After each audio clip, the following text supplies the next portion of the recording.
In this video, I'm going to be talking about the 10 best movies of 2024. And if you're coming here for my ranking of the worst movies ever, I'm sorry you had to sit through that, but I had to endure those movies, so I guess we're equal. I'm going to say the same exact thing I said in that video. These are my opinions, not yours. We're allowed to have disagreements. Respect my opinion, I'll respect yours. Please be respectful in the comments. Comment down below. Let me know if you agree or disagree with this list. Like the video, helps the channel.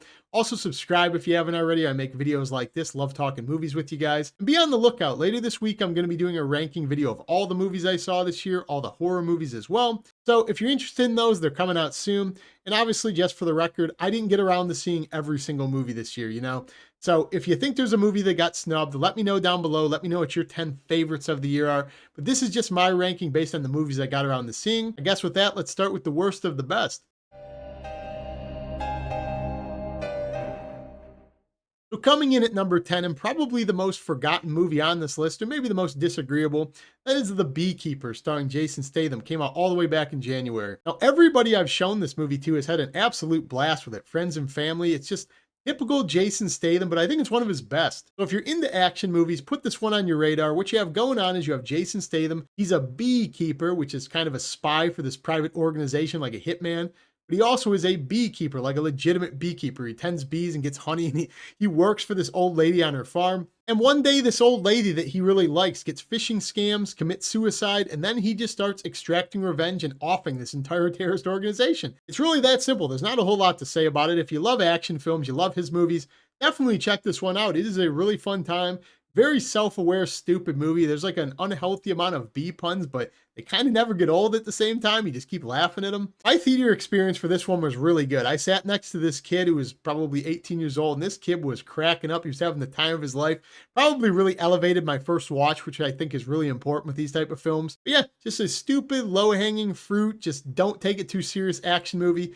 Tons of puns, tons of action, ridiculously over-the-top kills at points. This is one of the more fun action movies, and I always like a low-hanging fruit action movie when I'm in the mood, so that's why it makes the top 10. Next movie on the list at number 9 is kind of a thriller horror movie that's kind of a mystery that unravels as you go. That is Strange Darling. Now, when this movie was teased, I didn't hear a whole lot about it, but it got a huge social media thing where people were just really talking about it. They were saying this is like the mystery of the year. This might be the thriller of the year. And you know, everybody says that about everything, but I checked it out, and I'm a huge fan of Kyle Gallner, so I like supporting the guy's work. I feel he's one of the most underrated actors in horror, but I cannot believe how good this movie was. It's a very stylized thriller. It's kind of a throwback to like a Tarantino mystery that unravels as you go. Because what this movie does is it's told in 6 chapters. And I kind of think that's a trope at this point to put a chapter overlay on the screen. But this movie starts off with like chapter 3, I believe. And then it goes out of sync, kind of like Reservoir Dogs style, where it goes like chapter 3, then 1, then 5.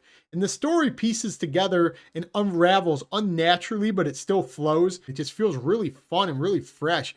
If they did this movie from chapters 1 to 6, I don't think it would have been anything special. But the way this movie unravels and how it gets revealed and what you find out and some of the twists and turns and the mystery of it all, really, really intriguing to me. This was probably going to be in the top 5, honestly, if it nailed the last 10 minutes or so. I thought this movie's last 10 minutes dragged, but aside from that, this movie was basically perfect. But basically, a quick synopsis, if I remember correctly, is it starts off, you have 2 people. You have the demon and the girl, and the demon is hunting the girl in the woods. It just picks up right in the middle of a chase where he's like stalking her and he's a serial killer. And then you're just starting to figure out how they got to that point and where it goes from there in the form of those chapters that are desynced.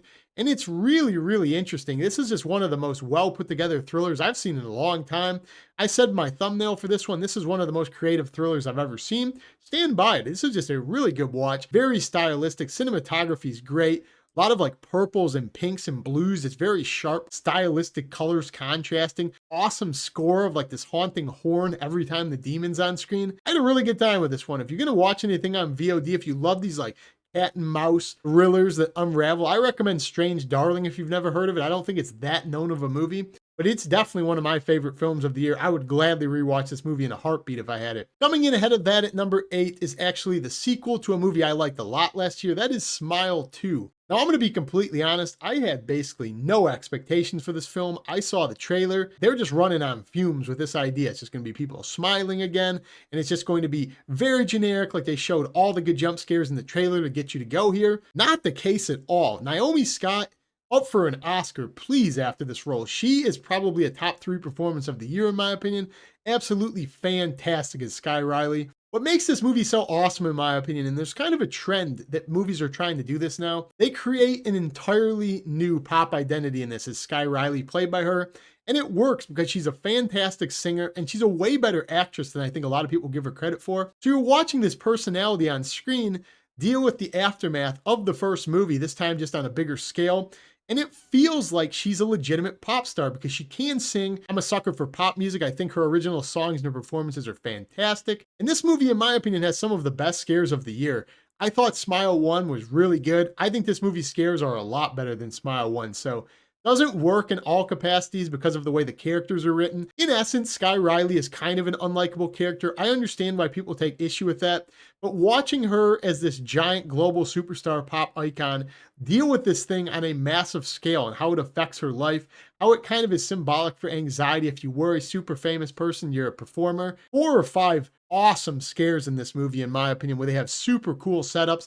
They go on for 2 or 3 minutes. This movie's director is like the master of jump scares, in my opinion. So if you want a scary film or a movie that makes you jump, I guess not scary, but you like the first Smile, you've been hesitant about this one, you want to watch a giant stylistic version that feels like a live concert, check this one out. In my opinion, this is one of the coolest movie experiences I've had this year because it feels like you're watching a concert for half of it on top of a scary movie. Loved it. The next movie on the list, coming in at number 7, is the movie that probably none of you guys have even heard of, and that's a movie called The Shade. I said in my review, this is not a movie for everyone by any means. This is a movie you're probably either going to not like a whole lot or love. No in between. I loved it. I saw this one late on a whim one night. I think it was like a Monday night again in a dead theater. And what this one's about, you have this kid named Ryan whose brother comes home from college. And after he comes home, a bunch of strange occurrences happen where he keeps seeing this dark entity called the Shade. It's basically a giant metaphor and an allegory for grief and anxiety passed down trauma through family. And I'm not really a huge fan of those movies, honestly. If you follow the channel, a lot of times elevated horror, it loses me. I don't think this movie's really elevated horror. I think it can be literal and metaphorical. But this movie is probably the most accurate depiction of grief and anxiety and depression I have ever seen. This movie has some of the most insane world building I have ever seen. I was so immersed in this movie. Again, won't work for everybody. It is incredibly slow, over 2 hours long. Crazy how immersive it is. You feel like you are with this guy as his life starts unraveling. He's seeing this entity. There's some great scares only based on the fact that you are so immersed in this movie. There's such an emotional attachment to it. If you don't get to that point, this movie's probably not going to do anything to you. But for me, as someone who's dealt with grief, anxiety, depression, had friends who've dealt with that, who've come to me, this movie tears you up if it affects you. And to me, that's the sign of a good movie. I love a movie that makes me feel something. As I said, I thought the scares were awesome when they work. And there were a couple of people who had a problem with the ending of this movie in my comments. And I understand where they're coming from. I understand why it wouldn't work for everybody. But I kind of liked how cheesy and what they were going for in the end of it. So this entire movie worked great for me. This is a movie I cannot wait for its physical release.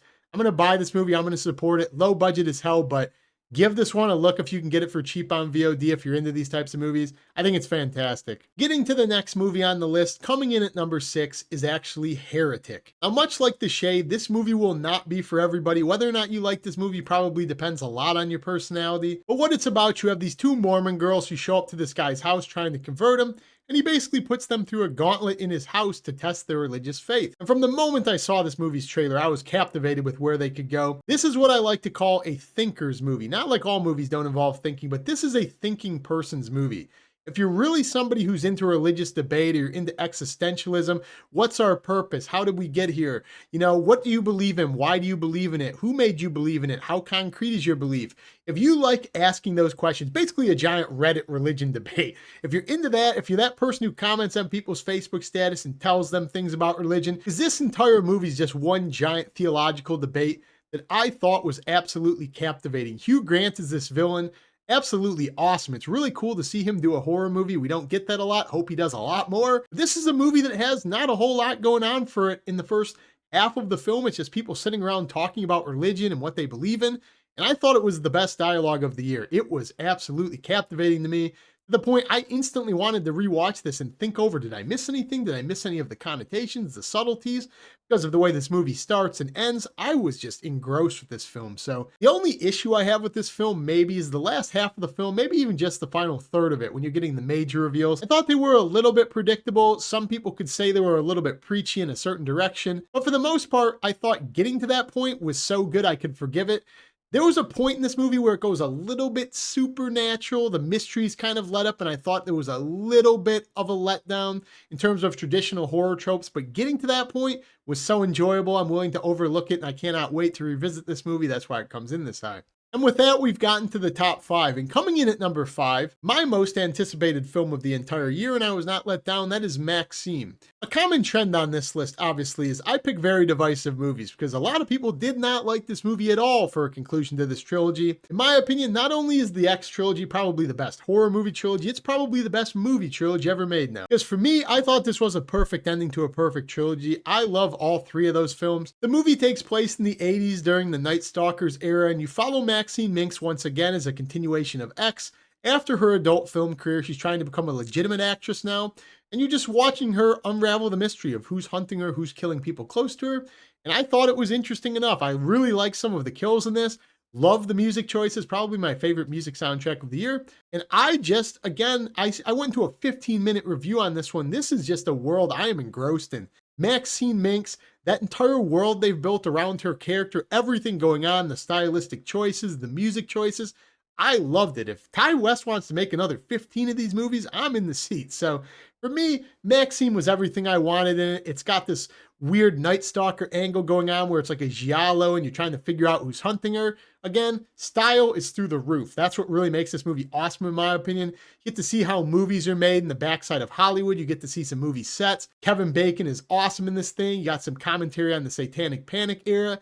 Everything worked about this movie for me, except if I'm going to be critical, I understand why people think the ending of this movie was a little bit cartoony. I'm not going to give anything away. Very third act, I understand why the elements don't work. There was a little bit of me battling internally. Was it as awesome as I wanted it to be? Probably not, but I also had unrealistic expectations. Getting to that point, I don't know how you could have concluded this story better than they did. X is awesome, Pearl is awesome, MaXXXine is awesome. This is one of my most enjoyable movies I saw this year because I was looking forward to it for so long, and thankfully I was not let down, so that's why it comes in at number 5. So the next movie on the list, coming in at number 4, a movie I heard great things about, but I was not sold until I saw it, that is Anora. Now, Anora stars Mikey Madison. She was in Scream, obviously, and just to be transparent, she did nothing for me in that film.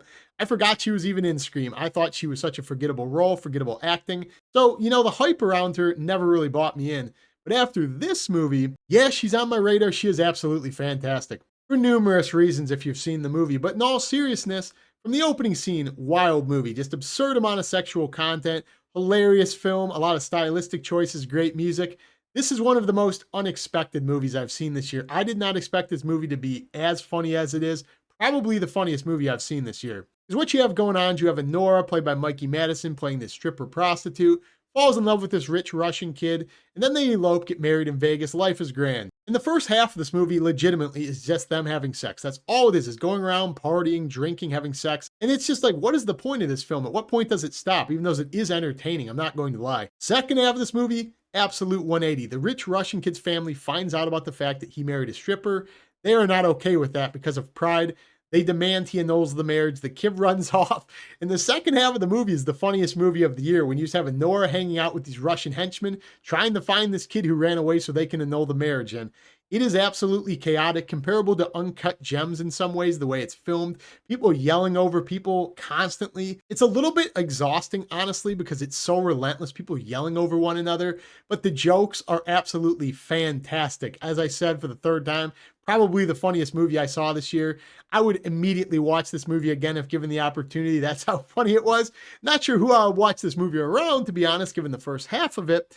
But yeah, I also thought the ending of this movie was pretty profound. That's what really sold me on it, because first half of the movie I was entertained. Second half of the movie I thought was downright hilarious. But at a certain point, as I said, I was getting exhausted because it's just so relentless. It's just people yelling. It's absolutely what you would expect from this type of story.